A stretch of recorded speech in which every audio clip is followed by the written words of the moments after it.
we are going to redo those problems, but from an energy perspective now. So once again, our ramp, our hoop. If we're going to do this from an energy perspective, we need to follow all of our methodologies. So the first thing we want to do is draw our scenario. So actually I'm going to draw the flat ground here, assuming that eventually it gets to the flat ground. Boom, and like I said, it's a hoop of mass m, radius r. And so after we draw our scenarios, the next thing we do is we do our UG is equal to 0 line. So here we go. Remember, though, what we have to do here is talk about tracking the center of mass point, because that's how we always do potential energy due to gravity. So I'm going to look at that center of mass point here, and that's where I'm going to make the UG is equal to 0 line. I'm not going to make that at the ground anymore, although I could if I wanted to, right? Because before, when we were just saying these things were point masses, the ground was the same thing as where the center of mass was. We weren't accounting for this extra height. And so here's the thing. Then we were looking at the center of mass here, all right? So what are we doing from here? We're going to say what our important points are, A and B. So I'm going to have my object rolling without slipping. So rolling without slipping. And what does that mean again? Well, remember, that means that the two conditions of rolling, of pure rolling, are in effect. That the VCOM is equal to omega r, where r is the outer radius, as well as the acceleration of the center of mass is equal to alpha r. So how is that going to come into play? Well, let's look at what types of energies things have at these various points. I have object A here, or I have the object at A here. Here it has gravitational potential energy. So energy at A is just going to be UG at A. And then at B, here's the difference. Before, when this thing was just translating, we would have just said, oh, it has kinetic energy. But let's be more specific. It would have had translational kinetic energy, i.e. the center of mass would be translating. It still has that. So there is a translational kinetic energy at B, but there is also a rotational kinetic energy because the object is spinning as well as translating. And remember, there's a linkage between how fast it is translating and how fast it is rotating. So here we go. What can we do with that then? Well, let's look at the terms. We know that EA is equal to EB because the work done by non-conservative forces is 0. Now, someone may say, hold on a second, how do we know that that's true? Isn't static friction acting here? Now remember, what did we say was true about the point of contact? If you remembered, if it's rolling without slipping, the point of contact doesn't move past that individual point, right? So there's no sliding there, and therefore we can kind of say that the work done by that non-conservative, or the work done by that non-conservative force is 0, and the energy is staying within the system. What we're going to find out here is that the static frictional force has a very particular role here. Now, that's a bad pun. Yes, it is, right? And I want you to think about what that role is as we go through this. So this is UGA, and then this is the kinetic energy translationally B plus the kinetic energy rotational of B. Okay? Now, when we put this in, we've got the mass of the object, G, what Y of A is equal to 1/2 the mass of the object, VCOM squared plus 1/2 what is I, and then omega, actually get point B, omega B squared. So now we need to talk about a couple of things. First, what is YA? Well, normally what we would do is YA would just be, that distance there. So the question here is this distance here the same as YA? And the answer is not exactly, because look, the center of mass is kind of tilted above. That's actually not quite the same. And but we're gonna actually make it pretty much the same. If I call this distance here H, as long as, where can I write this? As long as H is much greater than the radius of the object, I'm not going to have to care about the distinction between the difference between these two things. If you want, you can look at the geometry of what that difference is. But as long as we're saying that the radius of the object is not that big compared to the height of the hill, it's not going to be a relevant concern, so we're just going to kind of ignore that effect. So in other words, I'm going to say mg, and that's at some height h. Now, this is 1/2 mv com b squared plus 1/2. And now I'm going to put in the moment of inertia of the hoop. Now, here's the thing. This hoop is rotating about its center of mass. So this is I com, right? So that's just mr squared and then omega b. And so what could I put in place of omega b? Well, as long as it is rolling without slipping, I could put in v com over r squared. Now, before I do this, I do want to talk about something. If this object were just translating down the hill, right? So in other words, there was no friction here that would cause this object to change its rotational state. This would just look like EA is equal to EB, UGA is equal to the kinetic energy at B translationally, and therefore MGH would equal 1/2 mv com B it squared. So we're going to compare what it would look like if it was just translating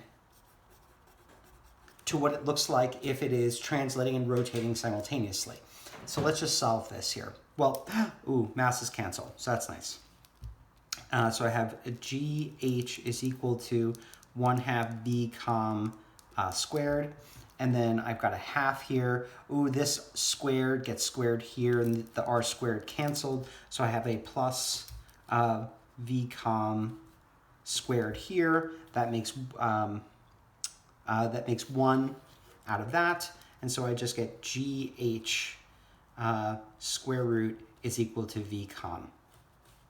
Plus or minus, get rid of that because I'm just looking for the speed. Over here, if I do this, that 2 multiple, first off, the m's canceled. I get 2gh is equal to v com at b squared. So the square root of 2gh is equal to v com. So you'll notice here, plus or minus, get rid of the minus, that if it was just translating down, it's going faster at the bottom of the slope than if it was translating and rotating, beginning to roll. Well, why is that? Well, the energy term kind of gives it to us. Here, in both situations, there's the same amount of initial energy in the system. Here in the rotation, all of that becomes translational kinetic energy. But here, this has to get distributed into 2 forms of energy rather than 1, so it makes sense then that the amount of translational kinetic energy is less if you're rolling as well as rather than just translating, which is why the speed is less. And how much less? Well, if I had different objects here, and this is going to be part of something that you're going to look at, what if I had a hoop, a sphere, and a disc, which would get down to the bottom the fastest? Well, that would be the one that's probably going the fastest when we get down to the bottom of the hill, if we were looking at time. And so we're going to look at that question. But what we notice here is that with this, another thing we could say as well as, if you want to think of it in terms of inertia, like we talked about the last time, that when something is rotating, it has a larger sort of net inertia. Not only does it have the translational inertia, it also has the rotational inertia. So it should make sense that the change is not as much when you have to both rotate and translate as before, right? So that's sort of hand in hand with our other analysis that we did with torques and with forces. And so that is the rolling without slipping problem on the hill. Now, let's talk about the role of static friction here. So what does static friction do? Well, here there's no static friction, and notice that all the gravitational potential energy becomes translational kinetic energy. So what the role of static friction must be is to do work to cause the rotation, because it's static friction that causes the object to rotate rather than just translate. So I want you to think about static friction as being the mechanism that turns translational kinetic energy into rotational kinetic energy, right? So that brings up another question then. If I have an object that is rotating along, or rather, let's say that it is initially going VCOM, and it's got omega, and let's say it's rotating, it's rolling without slipping as it's going along here. The question is there static friction? Right? Well, if I draw a free body diagram, FG and FN, right, the question is, would I put friction in this diagram? And the thing here is, if I'm stipulating that the object is moving at a constant velocity, I can't have static friction here, because no matter where I would put a pivot point, static friction would cause a net torque that would cause a change in the omega, right? So for an object that's just rolling along at a constant velocity, there is no static friction. So static friction only exists in situations in which something is attempting to change the rotational state of an object. Now, one last thing with this particular problem. We said also that an object that is rolling without slipping could be thought of mathematically equivalent to an object that's rotating about the point of contact. So I'm going to do this same problem using that idea. Okay? So once again, we would draw this. Now, you're saying, Mr. Vaughn, it wouldn't get to the bottom of the hill if it was rotating about. Remember, I said it's a mathematical equivalence. It's not physically what's going on, obviously. But if I think about that in that perspective, here the energy at A is still UG at A. Here the energy at B, though, remember, we're just thinking of this thing as an object that's rotating about the point of contact. Because there would be a constrained point in this mathematical equivalence, this thing would just have rotational kinetic energy about that point of contact, rather than having both rotational and translational kinetic energy, right? In this analysis, it's not actually translating holistically, because we're saying it's constrained about that point of contact. So what does that look like? Well, EA is equal to EB. Here it's work non-conservative is equal to 0. That's easier to see. The idea that there's no non-conservative work being done at this point is constrained. I don't have to worry about the frictional force doing work if it's not moving. UG at A is equal to kinetic energy rotationally at B, right? And so here we go. We would go mg, and we said that that was h. You know, the same sort of analysis here, where that's your UG is equal to 0 line. But here, 1/2 I about that point of contact omega squared. Now, so what is I about that point of contact? Well, it's not ICOM anymore. That is ICOM of this object, which is a hoop, plus md squared. So that's mr squared plus m. And then what's the shifting factor here? It's d squared, so it's 2mr, it's 2mr squared. So I get mgh is equal to 1/2 2mr squared omega squared, and therefore you would get m's canceled, the half cancels with the 2.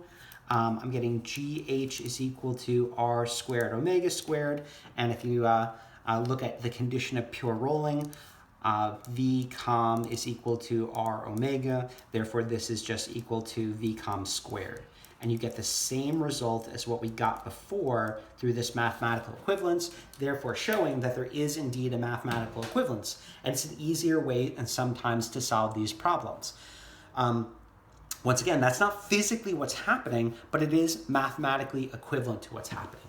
So with all of these analysis, you can do all of the rolling problems in chapter 11. It's just different applications. And the question is, in a given problem, am I using torques and forces, or am I using energy? And a lot of that has to do with what you're being asked to find. Remember, energy is good for finding final speeds. Energy is good for finding distances traveled, changes in heights, changes in speeds. Forces are good to find, well, forces and torques are good to find forces. Forces and torques are good to find accelerations, and forces and torques are good for finding times. These analyses never talk to us really about time. I would have to do another analysis in order to bring time into this. So that's the first half of chapter 11.